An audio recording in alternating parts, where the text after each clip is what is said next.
What's good? It's your girl, Taquisha Jones, aka Killer Queen T, aka Blackout. Ooh. So this is my first channel. This is my first video for my new channel. Elijah, come show your face. Ooh, stirs me. Plus Elijah. He be running around screaming. So we gonna start this video off with a story, and then of course this first story is not gonna be my own story. It's gonna be somebody else's story. I'm gonna do a chapter of their book, and then I'm gonna do my own story. Then I'm gonna do somebody else's story again. Something old school that I was used to. Then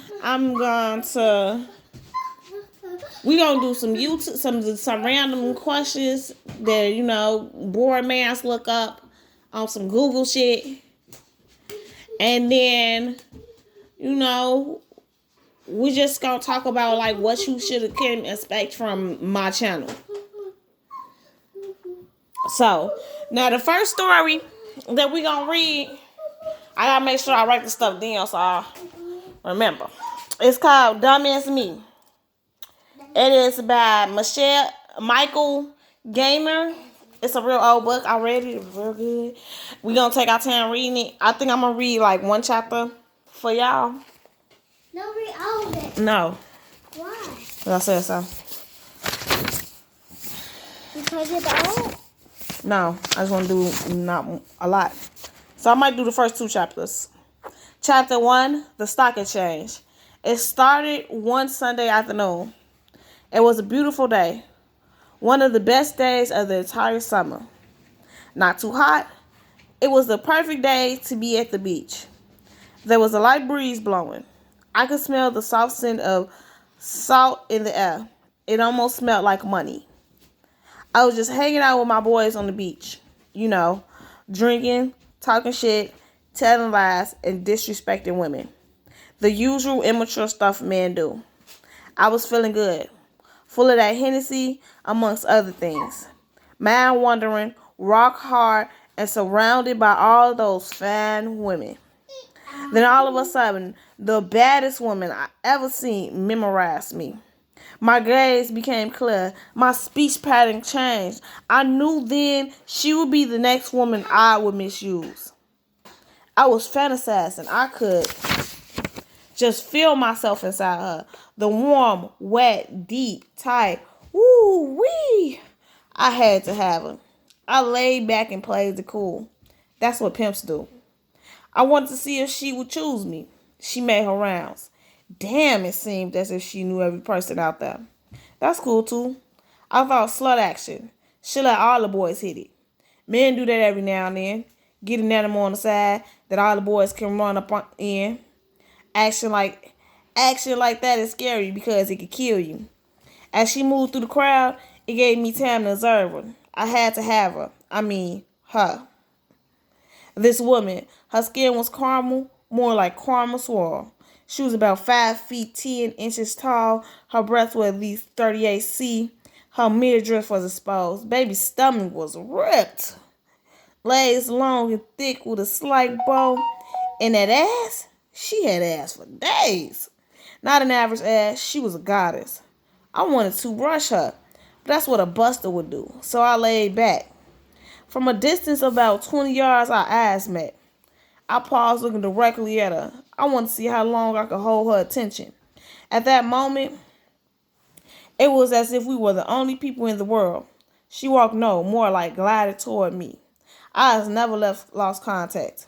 I tapped my boys so he could witness this pimp shit unfold. She was closing quickly, about 5 steps away, slim, extending her hand as if she was about to introduce herself, when at that very moment she tripped and stumbled forward. It took everything in me not to laugh. My boys thought that was the funniest thing they had ever witnessed. However, they remained composed, as not to mess up anything that was about to happen. I had to give her credit. She got herself quickly. At the time we were face to face, she introduced herself. Hello, my name is Barris. She got jokes. I asked her if she was okay. I was holding her hands, looking down at her, looking up at me. What a hella way to make an introduction. The one good thing that happened was the ice was broken. I thought, please let that be a one-time slip on her part. Please, Lord, don't let her be one of those beautiful, goofy chicks. She told me her name was Eden. She explained that being with her was like paradise, like the Garden of Eden. Yeah, right. One man's paradise is another man's hell. She went on talking about herself for 5 minutes. I pretended to be very attentive and interested in what she was saying. The entire time I was imagining her eating a popsicle. I told her my name was Quincy. That wasn't my real name. I just told her that. Hell, I'm a player. I have at least 10 different aliases. I was feeling like Quincy at that time. How could she resist this venom I was about to spit? Oh my God. He said, I could just resist this venom I'm about to spit. Okay. I'm going to do chapter 1 for y'all. As the night progressed, our conversation became more erotic. I was happy that we made it to that point. It was my time to shine. It was time for the sheep to be devoured by the wolf. This was my comfort zone. I thought to myself, once again, it's on. Before I could take control of the conversation, Eden said, can you fuck? As my godmother would say, I was taken aback. She was using my lines on me. I was supposed to ask her that.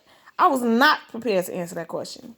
Although I had asked hundreds of women that questions and heard thousands of responses, I didn't have one of my own. She saw the hesitation on my part and took full advantage of that moment. Like a pit bull on a chihuahua.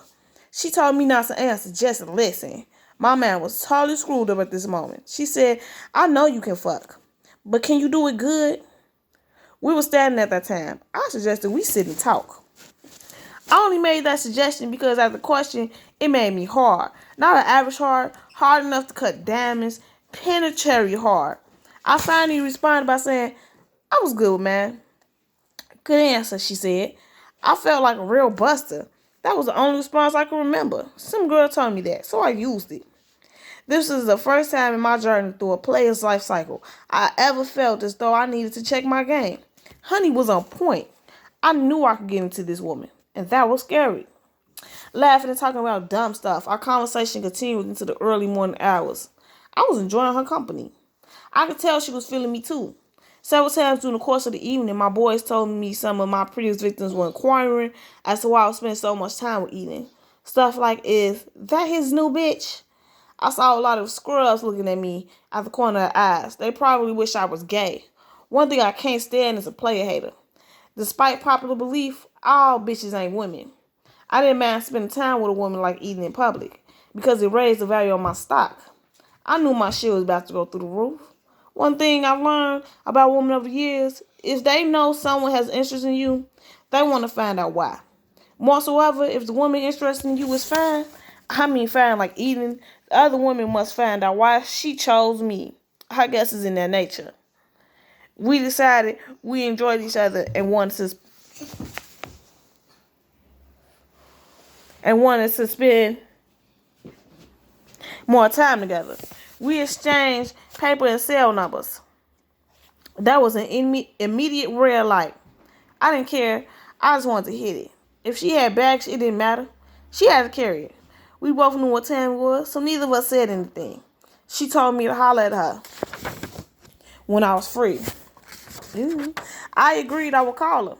And before she could say a word, I turned and walked away. Always leaving control. I had to gain some control because she had it all day. Quincy, she called out. I turned around slowly. What's up? Do you have to go? Let me take you to breakfast. Would you like that? Yeah, that would be nice. Do you have a spot in mind?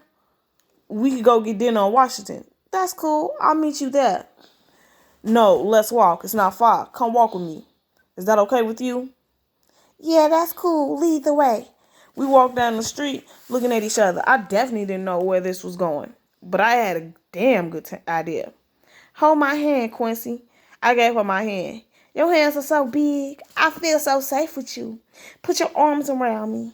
I put my arms around her, flexing a little so she could feel how hard they were. She put her head up against my chest and rubbed her hand against my torso. She was just filling me up to find out if I was in shape. My shit was tight. Chest bulging and stomach ripping. Damn, Quincy, you big. I'm big all over. What am I supposed to take your word for it? You felt me. You know it's true. I haven't felt you yet. She reached down and grabbed my crotch. She moved her hand across me real slow, trying to demonstrate how much of a bundle she was holding was dick and how much of it was balls. I decided I would make it simple for her. Take it out. That way, you can see what you getting yourself into, or what's going to get into you. You confident, aren't you? I like that. I think it's sexy. We stopped in between two parked automobiles. Be careful. You don't want to let this monkey out the bag. She unzipped my pants and pulled me out. Damn, you hard. She rubbed my penis against her chiseled body. Suck it, baby, I said. You want me to suck it? You want me to make you feel real? You want me to feel good? She looked at me, stroking me softly. Yeah, suck it, I said, licking my lips. I ain't sucking nothing. Put that thing back in your pants. The only way I'm sucking you is if you eat me first. That can be arranged. Quincy, she looked up at me as I zipped up my pants. Yes. Don't be so quick to give up the ass. It makes you look cheap. This woman had game. We stepped out from behind the van and made our way to dinner. Get us a table. I'm going to wash my hands. Yeah, you do that. Edie went to the restroom. I watched her. She walked away. She was unreal. I know several guys looking too. One even gave me the thumbs up, expressing his approval. I grabbed the booth and 2 menus. Eden returned from the restroom. Did you miss me? Move, I want to sit next to you. Eden pushed me over to the wall. I felt like the girl. Her aggressive nature turned me on. So, did you wash the scent off your hands? Eden smelled her hands to make sure they didn't smell. We both laughed. You're funny, Quincy. I like you. You make me laugh. They say if you can make a woman laugh, you can sleep with her. Do you think you can sleep with me, Quincy? That was the second time she asked a question like that. I just know I can make you laugh. What are you going to order? Eden asked, redirecting the conversation. I need some grits, eggs, and sausages, a real meal. I want the same thing. Eden called for the waiter. Garden. Girl, you crazy. We ordered our food and had a nice erotic conversation. We laughed and joked until the sun came up. Quincy, I'm getting tired. I have to go. That's cool, I understand. We walked out the diner into a sunless street. Quincy, I'm going to catch a cab home. You don't have to do that. I'll take you. Are you trying to get in my panties, Quincy? Of course, but not today. You catch that taxi, call me. I'll call you soon, baby. She filed down the taxi. I kissed her on the cheek and walked away. Okay, so as we is done with chapter 1 of Dumb as You, he got played. She pulled out her player card. Can we read out this because this new? No, it's not new, but I'm gonna read it. She got played. She pulled out her player card real quick on his ass. She said, let me see what you working with. He say, suck it. She say, no. I suck you. You gonna be eating this coochie. He say, that can't be arranged. They on to my story. On to my story. Story 1. That's what my story gonna be called. Story 1. By Twitch Jones. Story 1. Elijah I don't think he will have anything for this video for today. Story 1. The man said to take a left, and the door would be at the end of the hallway. A giant monster was breathing down my neck as I ran. I was hoping and praying this was the right way. Our lawyer had said this was an easy maze. They gave us a map, but didn't tell us the maze would change. The maze changes and it takes 15 minutes for the map to change. So in the meantime, I was trying not to run into any killing animals. I know you're going to wonder how I ended up in the maze running for my life. Wait, let me slide through this door before this stupid maze change again. Standing in a room with tables full of diamonds and rubies. I can take as much as I can carry. This maze and other mazes will make it possible to buy the black books. I'm going to start from the beginning, but I'll be quick. I live with my aunt. I could have lived with my mother, but we didn't get along, and she gave me the choice. My father had passed away 2 years ago, but the will wouldn't be a reading of the will until my mother and his mother died as well. 2 nights later, my sister called and said we need to have a meeting with mother to get an increase in our allowance. I told her we get enough, and if we ask for more, we'll be greedy. She cursed me out and said she would ask by herself. The night at dinner, I brought up the conversation by asking my mother if she had any plans to leave us rules once she died. She laughed and said, of course, she would leave rules because she wasn't a fool. She had the butler bring in paperwork to show us that all she had to do was mail it in. The next morning, Mother said our grandmother was coming into town. It sounded weird, so I asked why she came into town. Mother laughed and said she missed you and your sister, I guess. I rode my bike to meet grandmother at the airport. We rode back in the limo. By the way, my grandmother is super rich. This would be the first time that I learned of the black books. My grandmother opened one of the black books to a page of riddles, which I answered with no problem. Upon completion, I was rewarded with $9,675,000 and a car, and I thought that was gifts from my grandmother. I didn't even think about the book. 2 days later, my grandmother asked me if I wanted to go on a trip, and she stayed and spent time with my mother. Of course, I said yes. I ran up the stairs and packed fast before she could change her mind. Later, I would wish I had answered the phone before boarding the plane. When the plane landed, we were informed that due to the storm, our technology might not work. At first, we didn't hear it or see it, but then I blinked. I spent the next 2 days stuck at the airport. Doing this, my phone died and I noticed I forgot to pack my charger at home. When I finally got to the hotel room, I put my phone on the charger. That night, I went out without my phone and partied the night away. I woke to my phone ringing, but something told me it had been ringing all night. Upon answering it, I learned my mother and grandmother had died in a car accident. My sister kept saying she wasn't supposed to be in the car. I asked her what she meant, and she said nothing. I'm just so hurt. She said she'd been trying to get a hold of me for days, and I needed to come home. I hung up the phone and laid my head on the pillow. The wheel could wait. Burying them could wait. I just wanted to sleep, and hopefully when I wake up, it was all real. It was all a dream, but it was all real. The funeral was simple. The burial was simple. No one did anything extra. It wasn't worth thinking about. I went out of town.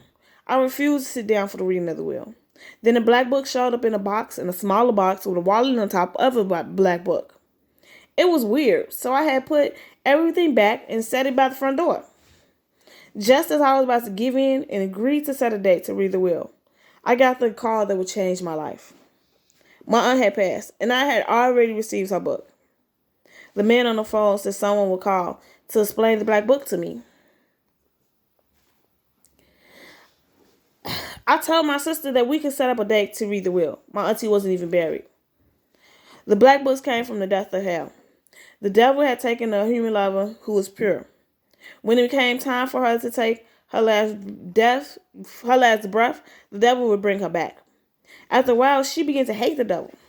He asked, what could he do for her love to return to him? And she said, give me a book to make whatever I want possible. She was given a black book, and she used it for many centuries. The last day, she split the book into 5 pieces and gave one to each of her kids. The final one she gave to my aunt to protect because it could take and give life. Then she wrote her death in the book and had my auntie vow to never write it again. Once I found out a little about the book, I wanted to know more. They say curiosity killed the cat. Well, that only happened after the cat tried to catch the mouse. He said, that only happened after the cat tried to catch the mouse. If the cat never tried to catch the mouse, then we would have never.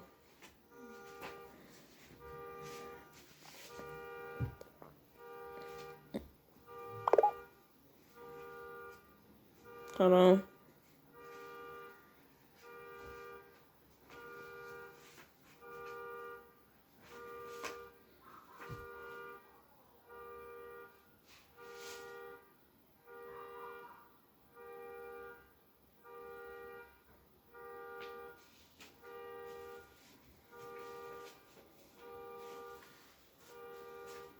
Well, that only happened after the cat tried to catch the mouse. The reading of the will was simple. Everything was split down. Oh, hold on.